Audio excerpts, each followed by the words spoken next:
بسم اللہ الرحمن الرحیم۔ السلام علیکم ورحمۃ اللہ وبرکاتہ۔ نبی پاک صلی اللہ علیہ وآلہ وسلم پر درود و سلام۔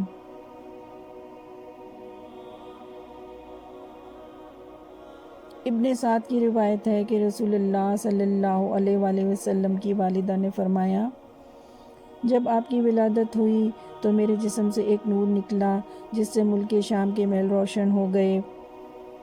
آپ کی ولادت کے بعد آپ کی والدہ نے عبد المطلب کے پاس پوتے کی خوشخبری بھجوائی۔ وہ بہت خوش ہوئے اور تشریف لائے اور آپ کو خانہ کعبہ میں لے جا کر اللہ تعالیٰ سے دعا کی اور اس کا شکریہ ادا کیا، اور آپ کا نام محمد صلی اللہ علیہ وآلہ وسلم تجویز کیا۔ یہ نام عرب میں معروف نہ تھا۔ آپ کو آپ کی والدہ کے بعد سب سے پہلے ابو لہب کی لونڈی صوبیہ نے دودھ پلایا، اور اس کی گود میں جو بچہ تھا اس کا نام مسرور تھا۔ صوبیہ نے آپ سے پہلے حضرت حمزہ بن عبد المطلب کو اور آپ کے بعد ابو سلمہ بن عبداللہ اسد مخزومی کو بھی دودھ پلایا۔ عرب کے شہری باشندوں کا دستور تھا کہ وہ اپنے بچوں کو شہری امراض سے دور رکھنے کے لیے دودھ پلانے والی بدوی عورتوں کے حوالے کر دیا کرتے تھے تاکہ ان کی جسم طاقتور اور اعصاب مضبوط ہوں اور اپنے گہوارہ ہی سے خالص ٹھوس عربی زبان سیکھ لیں۔ اسی دستور کے مطابق عبد المطلب نے دودھ پلانے والی دایا تلاش کی اور نبی صلی اللہ علیہ وآلہ وسلم کو حضرت حلیمہ بنت ابی ذؤیب کے حوالے کیا۔ یہ قبیلہ بنی سعد بن بکر کی خاتون تھیں۔ ان کے شوہر کا نام حارث بن عبد الاعضیٰ اور کنیت ابو کبشہ تھی۔ وہ بھی قبیلہ بنی سعد ہی سے تعلق رکھتے تھے۔ حارث کی اولاد کے نام یہ ہیں جو رضاعت کے تعلق سے رسول اللہ صلی اللہ علیہ وآلہ وسلم کے بھائی بہن تھے: عبداللہ، انیسہ، حذافہ یا جذامہ۔ انہی کا لقب شیمہ تھا اور اسی نام سے وہ زیادہ مشہور ہوئیں۔ یہ رسول اللہ صلی اللہ علیہ وآلہ وسلم کو گود کھلایا کرتی تھیں۔ ان کے علاوہ ابو سفیان بن حارث بن عبد المطلب جو رسول اللہ صلی اللہ علیہ وآلہ وسلم کے چچیرے بھائی تھے، وہ بھی حضرت حلیمہ کے واسطے سے آپ کے رضاعی بھائی تھے۔ آپ کے چچا حضرت حمزہ بن عبد المطلب بھی دودھ پلانے کے لیے بنو سعد کی ایک عورت کے حوالے کیے گئے تھے۔ اس عورت نے بھی ایک دن جب رسول صلی اللہ علیہ وآلہ وسلم حضرت حلیمہ کے پاس تھے آپ کو دودھ پلا دیا۔ اس طرح آپ اور حضرت حمزہ دوہرے رضاعی بھائی ہو گئے، ایک صوبیہ کے تعلق سے اور دوسرے بنی سعد کی اس عورت کے تعلق سے۔ رضاعت کے دوران حضرت حلیمہ نے نبی صلی اللہ علیہ وآلہ وسلم کی برکت کے حوالے سے ایسے مناظر دیکھے کہ سراپا حیرت زدہ رہ گئیں۔ حضرت حلیمہ بیان کرتی تھیں کہ وہ اپنے شوہر کے ساتھ اپنا ایک چھوٹا سا دودھ پیتا بچہ لے کر بنی سعد کی کچھ عورتوں کے قافلے میں اپنے شہر سے باہر دودھ پینے والے بچوں کی تلاش میں نکلیں۔ یہ قحط سالی کے دن تھے اور قحط نے کچھ باقی نہ چھوڑا تھا۔ میں اپنی ایک سفید گدھی پر سوار تھی اور ہمارے پاس ایک اونٹنی بھی تھی، لیکن اسے قطرہ دودھ نہ نکلتا تھا۔ ادھر بھوک سے بچہ اس قدر بلکتا تھا کہ ہم رات بھر سو نہیں سکتے تھے، پس ہم بارش اور خوشحالی کی آس لگائے بیٹھے تھے۔ میں اپنی گدھی پر سوار ہو کر چلی تو وہ کمزور اور دبلے پن کے سبب اتنی سست رفتار نکلی کہ پورا قافلہ تنگ آ گیا۔ خیر ہم کسی نہ کسی طرح دودھ پینے والے بچوں کی تلاش میں مکہ پہنچ گئے۔ پھر ہم میں سے کوئی عورت ایسی نہ تھی جس پر رسول اللہ صلی اللہ علیہ وآلہ وسلم کو پیش نہ کیا گیا ہو، مگر جب اسے بتایا جاتا کہ آپ صلی اللہ علیہ وآلہ وسلم یتیم ہیں تو آپ کو لینے سے انکار کر دیتی، کیونکہ ہم بچے کے والد سے مال و دولت کی امید رکھتے تھے۔ ہم کہتے یہ تو یتیم ہے، بھلا اس کی بیوہ ماں اور اس کے دادا کیا دے سکتے ہیں؟ بس یہی وجہ تھی کہ ہم آپ کو لینا نہیں چاہتے تھے۔ ادھر جتنی عورتیں میرے ہمراہ آئی تھیں سب کو کوئی نہ کوئی بچہ مل گیا، مجھ ہی کو نہ مل سکا۔ جب واپسی کی باری آئی تو میں نے اپنے شوہر سے کہا، خدا کی قسم مجھے اچھا نہیں لگتا کہ میری ساری سہیلیاں بچے لے لے کر جائیں اور تنہا میں کوئی بچہ لیے بغیر واپس جاؤں۔ میں جا کر اسی یتیم بچے کو لے لیتی ہوں۔ شوہر نے کہا، چلو کوئی حرج نہیں، ممکن ہے اللہ اسی میں ہمارے لیے کوئی برکت دے دے۔ اس کے بعد میں نے جا کر بچہ لے لیا اور محض اس بنا پر لیا کہ کوئی اور بچہ نہ مل سکا۔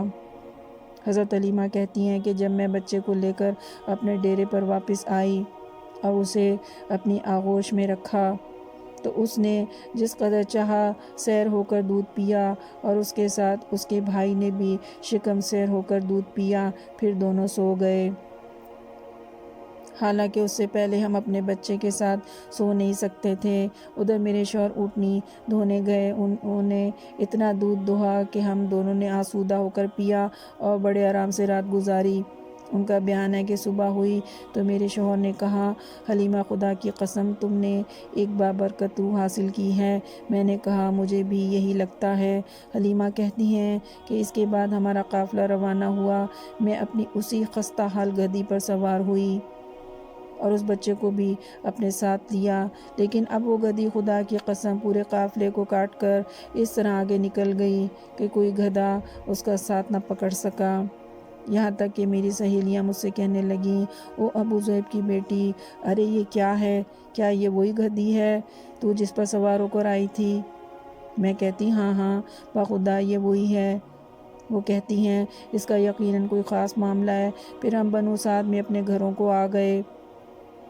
مجھے معلوم نہیں، اللہ کی روئے زمین کا کوئی خطہ ہمارے علاقے سے زیادہ قحط زدہ تھا، لیکن ہماری واپسی کے بعد میری بکریاں چرنے جاتیں تو آسودہ حال اور دودھ سے بھرپور واپس آتیں۔ ہم دھوتے اور پیتے، جبکہ کسی اور انسان کو دودھ کا ایک قطرہ بھی نصیب نہیں ہوتا۔ حتیٰ کہ ہماری قوم کے لوگ اپنے چرواہوں سے کہتے کہ جانوروں کو وہیں چرانے لے جایا کرو جہاں ابو ذئب کی بیٹی کا چرواہا لے جاتا ہے، لیکن تب بھی ان کی بکریاں بھوکی واپس آتیں، ان کے اندر ایک قطرہ دودھ نہ رہتا۔ اس طرح ہم اللہ کی طرف سے مسلسل اضافے اور خیر کا مشاہدہ کرتے رہے، یہاں تک کہ اس بچے کے 2 سال پورے ہو گئے۔ یہ بچہ دوسرے بچوں کے مقابلے میں اس طرح بڑھ رہا تھا کہ 2 سال پورے ہوتے ہوتے وہ کڑا اور توانا ہو گیا تھا۔ اس کے بعد ہم اس بچے کو اس کی والدہ کے پاس لے گئے، لیکن ہم اس کی جو برکت دیکھتے آئے تھے اس کی وجہ سے ہماری خواہش یہی تھی کہ وہ ہمارے پاس ہی رہے۔ چنانچہ ہم نے اس کی ماں سے بات کی۔ میں نے کہا، کیوں نہ آپ میرے بچے کو میرے پاس ہی رہنے دیں کہ ذرا مضبوط ہو جائے، کیونکہ مجھے اس کے متعلق مکہ کی وبا کا خطرہ ہے۔ غرض میرے اصرار پر انہوں نے بچہ ہمیں واپس دے دیا۔ اس طرح رسول اللہ صلی اللہ علیہ وآلہ وسلم مدت رضاعت ختم ہونے کے بعد بھی بنو سعد ہی میں رہے، یہاں تک کہ ولادت کے 4 یا 5ویں سال شق صدر، سینہ مبارک چاک کیے جانے کا واقعہ پیش آیا۔ اس کی تفصیل حضرت انس رضی اللہ عنہ سے صحیح مسلم میں مروی ہے کہ رسول صلی اللہ علیہ وآلہ وسلم کے پاس حضرت جبرائیل علیہ السلام تشریف لائے۔ آپ بچوں کے ساتھ کھیل رہے تھے۔ حضرت جبرائیل نے آپ کو پکڑ کر پٹخا اور سینہ چاک کر کے دل نکالا، پھر دل سے ایک لوتھڑا نکال کر فرمایا، یہ تم سے شیطان کا حصہ ہے۔ پھر دل کو ایک تشت میں زمزم کے پانی سے دھویا اور پھر اسے جوڑ کر اس کی جگہ لوٹا دیا۔ ادھر بچے دوڑ کر آپ کی ماں یعنی دایا کے پاس پہنچے اور کہنے لگے، محمد قتل کر دیا گیا۔ ان کے گھر کے لوگ فوراً پہنچے، دیکھا تو آپ کا رنگ اترا ہوا تھا۔ ان لوگوں کو خطرہ محسوس ہوا اور انہوں نے آپ کو آپ کی ماں کے حوالے کر دیا۔ چنانچہ آپ 6 سال کی عمر تک والدہ ہی کی آغوش محبت میں رہے۔ ادھر حضرت آمنہ کا ارادہ ہوا کہ وہ اپنے شوہر کی یاد میں یثرب جا کر ان کی قبر کی زیارت کریں۔ چنانچہ وہ اپنے یتیم بچے محمد صلی اللہ علیہ وآلہ وسلم کو اور اپنی خادمہ ام ایمن اور اپنے سرپرست عبد المطلب کے ساتھ میں کوئی 500 کلومیٹر کی مسافت طے کر کے مدینہ تشریف لے گئیں۔ اور وہاں ایک ماہ تک قیام کر کے واپس ہوئیں، لیکن ابھی راستے میں ہی تھیں کہ بیماری نے آ لیا۔ پھر یہ بیماری شدت اختیار کرتی گئی، یہاں تک کہ مکہ اور مدینہ کے درمیان مقام ابواء میں پہنچ کر رحلت فرما گئیں۔ بوڑھے عبد المطلب اپنے پوتے کو لے کر مکہ پہنچے۔ ان کا دل اپنے اس یتیم پوتے کی محبت اور شفقت کے جذبے سے تپ رہا تھا، کیونکہ اب انہیں ایک نیا دکھ ملا تھا جس نے پرانے زخم ہرے کر دیے تھے۔ عبد المطلب کے جذبات میں پوتے کے لیے ایسی رقت تھی کہ ان کی اپنی اولاد میں سے بھی کسی کے لیے ایسی رقت نہ تھی۔ چنانچہ قسمت نے آپ کو تنہائی کے جس صحرا میں لا کھڑا کیا تھا، عبد المطلب اس میں آپ کو تنہا چھوڑنے کے لیے تیار نہ تھے، بلکہ آپ کو اپنی اولاد سے بھی بڑھ کر چاہتے اور بڑوں کی طرح ان کا احترام کرتے تھے۔ ابن ہشام کا بیان ہے کہ عبد المطلب کے لیے خانہ کعبہ کے سائے میں فرش بچھایا جاتا تھا۔ ان کے سارے بیٹے فرش کے ارد گرد بیٹھ جاتے۔ عبد المطلب تشریف لاتے تو فرش پر بیٹھ جاتے۔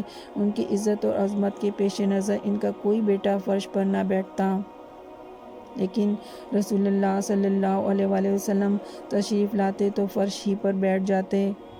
ابھی آپ کم عمر بچے تھے، آپ کے چچا حضرات آپ کو پکڑ کر اتار دیتے، لیکن جب عبد المطلب انہیں ایسا کرتے دیکھتے تو فرماتے، میرے اس بیٹے کو چھوڑ دو۔ پھر انہیں اپنے ساتھ اپنے فرش پر بٹھا لیتے، اپنے ہاتھ سے پیٹھ سہلاتے اور ان کی نقل و حرکت دیکھ کر خوش ہوتے۔ آپ کی عمر ابھی 8 سال 2 مہینے 10 دن کی ہوئی تھی کہ دادا عبد المطلب کا بھی سایہ شقوت اٹھ گیا۔ ان کا انتقال مکہ میں ہوا اور وفات سے پہلے آپ صلی اللہ علیہ وآلہ وسلم کے چچا ابو طالب کو، جو آپ کے والد حضرت عبداللہ کے سگے بھائی تھے، آپ کی کفالت کی وصیت کر گئے۔ سبحان اللہ۔ تو ناظرین، یہ ویڈیو آپ کو کیسی لگی کمنٹس کر کے ضرور بتائیں، اور ویڈیو کو لائک اور شیئر ضرور کریں۔ سبسکرائب کا بٹن ہرگز دبانا نہ بھولیے، اور نئے دیکھنے والے سبسکرائب ضرور کریں تاکہ ہر آنے والی اسلام سے متعلق معلوماتی ویڈیو سے ہم سب مستفید ہو سکیں۔